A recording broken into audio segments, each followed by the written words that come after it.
Guys, মুরগির চামড়াটা রান্না করতেছি। এখন আমরা এই রসুনটা দিয়ে দিব, এটার ভিতরে দিয়ে দিলাম রসুনটা, হালকা নাড়াচাড়া দিলাম।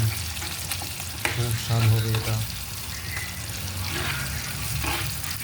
এই রেসিপিটা অনেক সুস্বাদু হয়। দেখতে থাকুন, আপনারা আসলে সেই স্বাদ।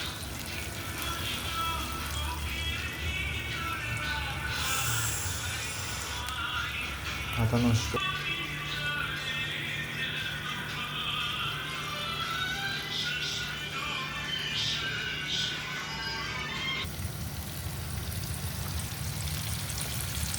হালকা নাড়াচাড়া আগুনটা একটু বাড়িয়ে দিলাম। এখন আগুনটা কমিয়ে দেবো, হালকা আস্তে আস্তে হতে থাকবে। এইভাবে একটু নাড়াচাড়া দিতে হবে মামা। এইভাবে দই নাড়াচাড়া না দিলে আসলে হবে না। এভাবে দিলে হয়ে যাবে।